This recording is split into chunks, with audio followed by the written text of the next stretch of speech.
নবীর কথা যে মানবে না সে কপাল পোড়া। একটা জবানও বন্ধ রাখবেন না, দিল থেকে ঈমানের আওয়াজ দিয়ে বলবেন আমরা নবীর কথা মেনে চলতে চাই কি চাই না। আমার দিকে একটু তাকান, এদিক ওদিক না তাকায় একটু আমার দিকে তাকান। আমি কি বলি একটু বুঝার চেষ্টা করেন। মনোযোগ দিয়ে যদি না শোনেন মজা পাবেন না। কি অসুবিধা? অসুবিধা? হ্যাঁ, একটু আমার দিকে তাকান, এদিক ওদিক না। হ্যাঁ, এখানে বসে যান। কি বসবেন? বসে যান। মাশাআল্লাহ, ভালো আছেন? কেমন আছেন?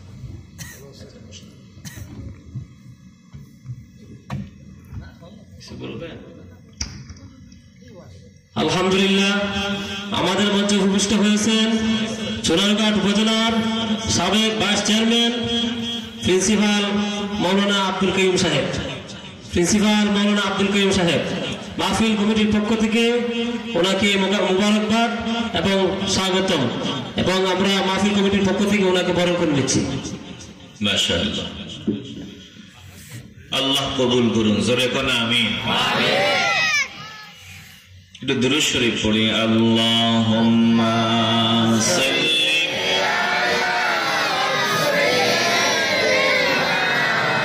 মাওলানা মুহাম্মদ ওয়া আলা আলি সাইয়্যিদিনা মাওলানা মুহাম্মদ। আল্লাহুম্মা সাল্লি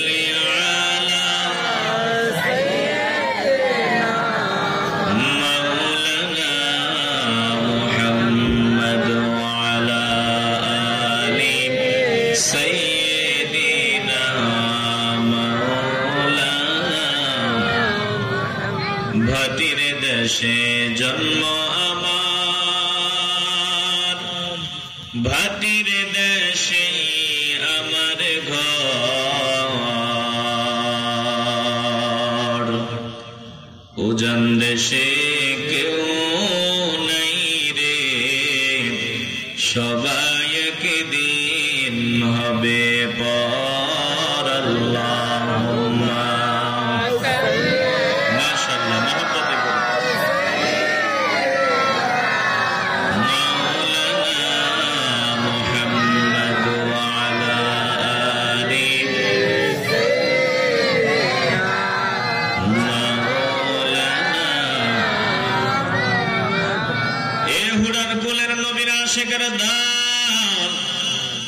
অল্প সময়ের জন্য দিলটাকে একটু নরম করিয়া দাও রে বাবা।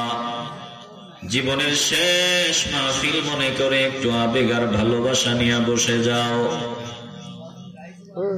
জান্নাতি হওয়ার জন্য মিজানে নেকের পাল্লা ভারী হওয়া লাগবে। যদি মিজানে নেকের পাল্লাটা হালকা হয় ঠিকানা জাহান্নাম, ভারী হলেই জান্নাত। আল্লাহ নবী বলেন উম্মতের দল, আমি নবী তোমাদের আমল শেখায় গেলাম, যদি এই ছোট আমলটা করতে পারো তোমার মিজানে নেকের পাল্লাটা ভারী হবে, তোমার ঠিকানা হবে জান্নাত। কি আমল? আল্লাহ নবী বলেন ক্বালা রাসূলুল্লাহ সাল্লাল্লাহু আলাইহি ওয়াসাল্লাম ওয়ালহামদুলিল্লাহি তামলাউল মিজান। বলে সুখে দুঃখে সব সময় পড়বা আলহামদুলিল্লাহ। যদি আলহামদুলিল্লাহ পড়তে পারো, এই আলহামদুলিল্লাহ শব্দটা মিজানে নেকের পাল্লা ভারী বানাইয়া তোমাকে জান্নাতে প্রবেশ করায় দিবে। আরে ভাই, এই আমার দিকে তাকাও না ভাই।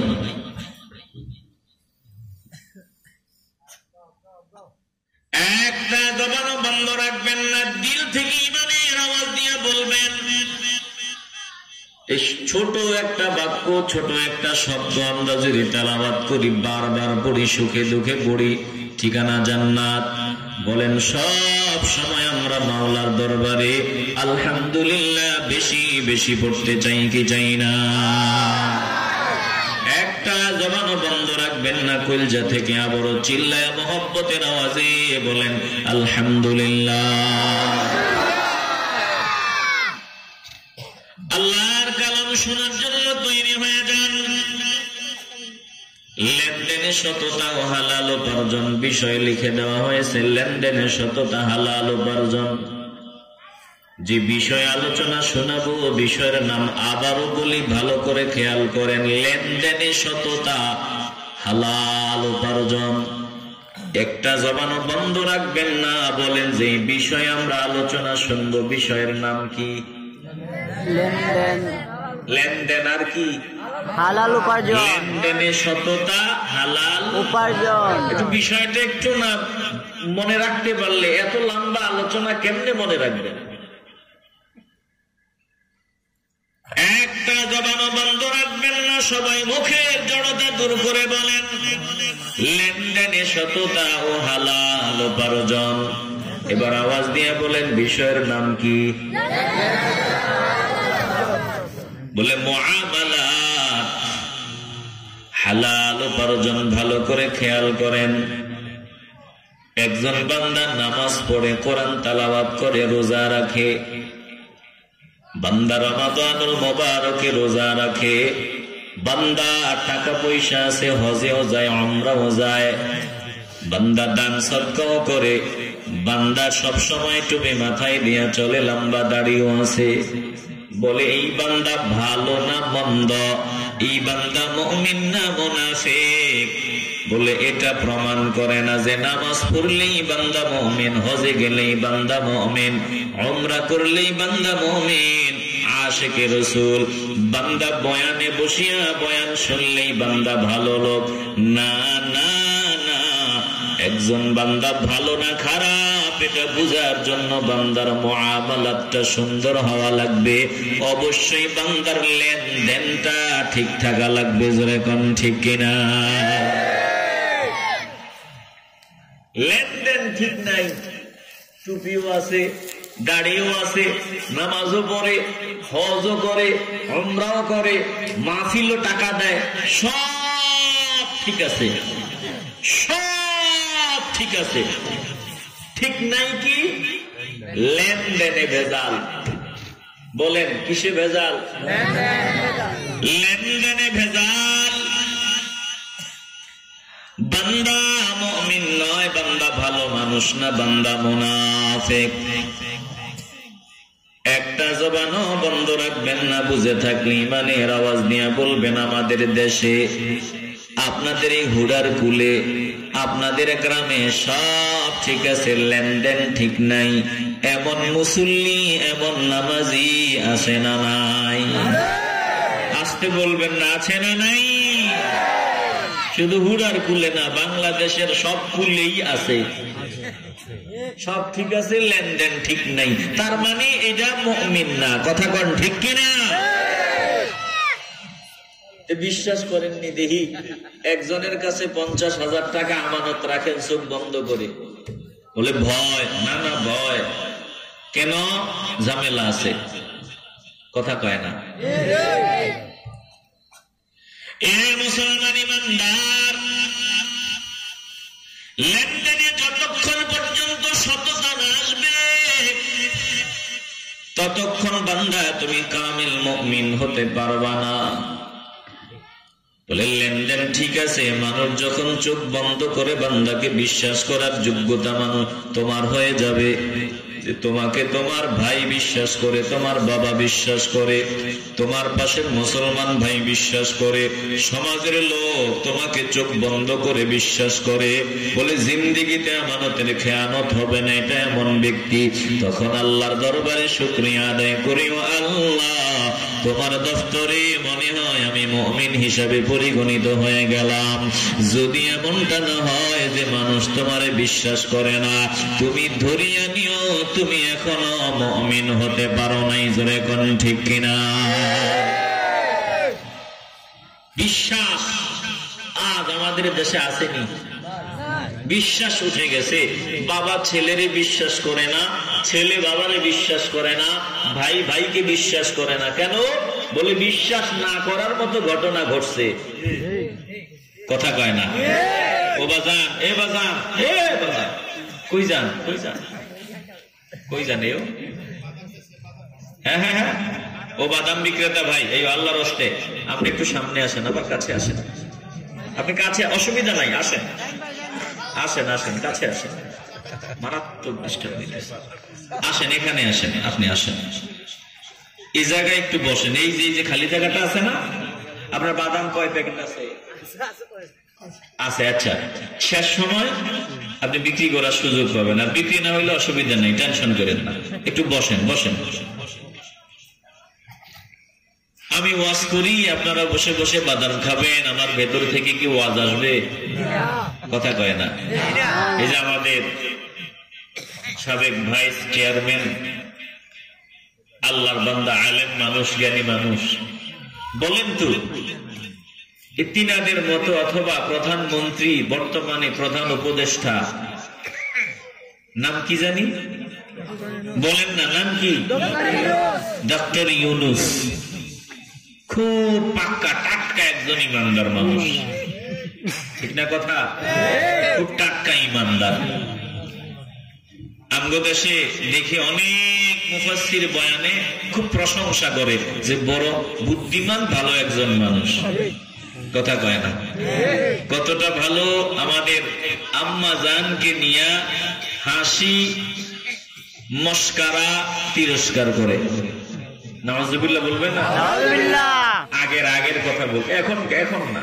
এখন আল্লাহর বান্দা যদি ভালো হয়, আমরা আল্লাহর বান্দাকে মহব্বত করতে অসুবিধা আছে? অতীতের কথা বলতেছি। এটা আপনি মানেন না মানেন, বাংলাদেশের মানুষকে হারামখোর বানানোর ব্যাপারে তিনার ভূমিকা 95 ভাগ।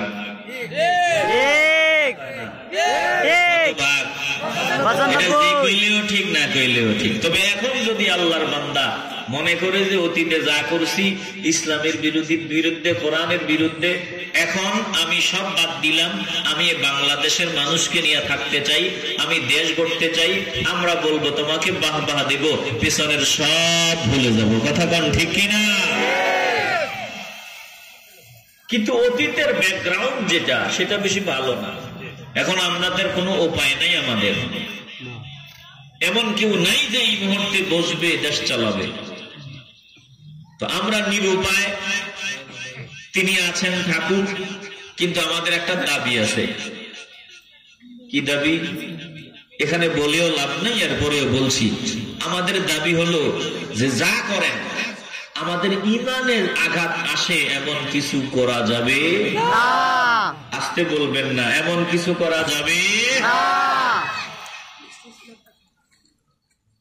এ মুসলমান নবীর আশিকেরা দল, আমরা হিংসা নিয়ে কথা বলি না। আমাদের কারো সাথে কোনো দুশ্মনী নাই, বিদ্বেষ নাই, মারামারি নাই, কাটাকাটি নাই। আমাদের সবার একটাই চাওয়া, আমরা 1000 কোটি টাকাও চাই না, দুনিয়ার আরামায়েশও তেমন চাই না। বলে আমাদের একটাই চাওয়া, আমরা এই জমিনে ঈমান নিয়া, আল্লাহর হাবিবের মহব্বত নিয়া বাঁচতে চাই। ভিন্ন কোনো চাওয়া আমাদের নাই। জোরে কোন ঠিক কিনা? বেশি ডিজিটাল হওয়ার দরকার নাই। আমরা বেশি ডিজিটাল হইতে গেলে যদি আমেরিকার দালাল হয়ে, আমেরিকার গোলাম হয়ে যাওয়া লাগে, এত বেশি ডিজিটাল দরকার নাই যে আমরা ভারতের গোলাম হয়ে ডিজিটাল হব, আমেরিকার গোলাম হয়ে ডিজিটাল হব, চীনের গোলাম হয়ে ডিজিটাল হব। আমরা এইরকম ডিজিটাল হওয়ার দরকার নাই। গরিব আছি, গরিব থাকি, আমরা বেঈমানদের গোলামি করে ধনী হতে চাই না। কথা কয় না? আসলে আপনারা কি আমার সাথে একমত নেই? রাগ করতেছেন মনে হয়? জঙ্গলের কুকুরের মনে বড় স্বাদ, জঙ্গলের কুকুরের ভিতরে ইচ্ছা। আমি যদি ডিজিটাল কুকুর হইতে পারতাম না, দুষ্ণদুষ চেহারাওয়ালা হতে পারতাম। শহরের কুকুর দেখি কত মোটা তাজা, কত সুন্দর দেখতে, কত চমৎকার। আমি জঙ্গলের কুকুর, সারা গায়ে শুধু হাড্ডি আর হাড্ডি, চেহারায় হাড্ডি। ভালো করে বুঝবেন, শহরের কুকুর দেখতে না দুষ্ণদুষ, খাইতে খাইতে বলে এত বেশি খাইছে একেবারে মোটা হয়ে গেছে। বলে মোটা হয়েছে ঠিক আছে, নাদুস নুদুস চেহারা হয়েছে, বডি হয়েছে, সব ঠিক আছে, কিন্তু ওই জঙ্গলের কুকুরের হাড্ডির বাড়ির সাথে টিকবে না। জোরে কোন ঠিক কিনা?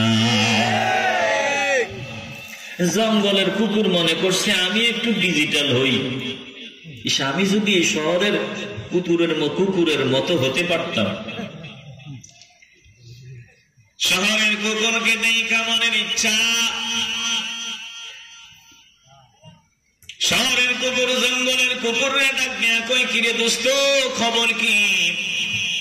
বলে দোস্ত আমি তোরে দেখা বড় হিংসা লাগে, বড় হিংসা লাগে। কি হিংসা? বলে সারা চেহারা থেকে শুধু তেল বাইয়া পড়ে, এত সুন্দর তোরে দেখতে, এত নাদুস নুদুস, তুই এত ডিজিটাল। আমি জঙ্গলের কুকুর যদি তোর মতো ডিজিটাল হইতে পারতাম কতই না ভালো হইতো। শহরের কুকুর বলে ডিজিটাল হওয়ার রাস্তা তো খোলা, টেনশনের কারণ নাই, তুই শুধু আমার কথা মতো চলবি, আমার কথা শুনবি, তুই আমার মতো উন্নত ডিজিটাল চেহারার মালিক হবি। কি করা লাগবে কহ? বলে বেশি কিছু করা লাগবে না, তুই শুধু আমার সাথে চলবি। আমি যে শহরে থাকি তুইও শহরে থাকি, ভালো পরিবেশে থাকবি, ভালো খাবার খাবি। বলে তোর খাবারের মেনুটা কি কি কি খাস একটু বল দেখি। শহরের কুকুর জঙ্গলের কুকুর রে কয় আমি গরুর গোস্ত খাই, আমি গরুর দুধ খাই, আমি মজাদার খাবার খাই, সুস্বাদু পোলাও কোরমা খাই। জঙ্গলের কুকুরের জিহ্বার ভিতরে পানি চইলা আসলো। বলে এমন খাবার খাওয়া দূরের কথা, হাড্ডিও খুঁজিয়া পাই না। শহরের কুকুর বলে টেনশন কিসের, শুধু আমি যেমনে কই এমনে চলবি, সব পাবি। ভালো করে বুঝেন, আমি যেমনে কই এমনে চলবি, সব পাবি। রাগ করতেছেন আপনারা? আমি যেমনে বলি এমনে চলবি, সব পাবি। বলে ঠিক আছে কি করা লাগবে বলো। বলে আমার সাথে শহরে চল, একসাথে বাড়ি পাহারা দিব, মালিকের গোলামি করব, সব পাবি। বলে গোলামি আবার কি? বলে গোলামি কি বুঝো না? জঙ্গলের কুকুর বলে বুঝি না। বলে চল বুঝাই দিব। একটু সামনে আগাইতেছে, একটু সামনে গিয়া হঠাৎ নজর দিয়া দেখে শহরের কুকুরের গলার ভিতরে শিকল ঝুলে আছে, শিকল। জঙ্গলের কুকুর ডাক নিয়ে কই কিরে দোস্ত তোর গলায় এটা কি ঝুলে আছে? বলে এটা হলো শিকল। শিকল আবার কি? বলে গোলামির শিকল। কি গোলামির শিকল? বলে এই যে আমার গলায় যে শিকল দেখছ, এই শিকল দিয়া গোলাম হিসাবে আমারে বান্দা রাখে, আমি মালিকের গোলামি করি। বলে যেমনে কয় এমনে শুনি। আজকে বহু কষ্টে ছুটি আইলাম, গেলে মনে হয় মাইরো কপালে আছে। জঙ্গলের কুকুর ডাক দিয়া বলেন না না না, যদি আমি ডিজিটাল হইতে গেলে, উন্নত হইতে গেলে এইরকম গোলামের শিকল গলায় পড়া লাগে। এইরকম উন্নত হওয়ার দরকার নাই, এইরকম ডিজিটাল হওয়ার দরকার নাই। আমি জঙ্গলে আছি, জঙ্গলেই থাকি, শিকল গলায় নিয়ে জিন্দেগি কাটাইতে পারবো না।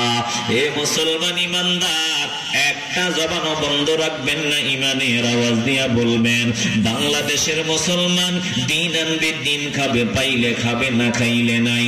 বাংলাদেশের মুসলমান ওই চীনের মতো, আমেরিকার মতো উন্নত হতে গেলে যদি তাদের গোলাম হওয়া লাগে, বলে গোলামের শিকল গলায় দিব না। ইমানের উপর বেঁচে থাকার জন্য প্রয়োজনে জীবন কোরবানি দিব। জোরে কোন ঠিক কিনা?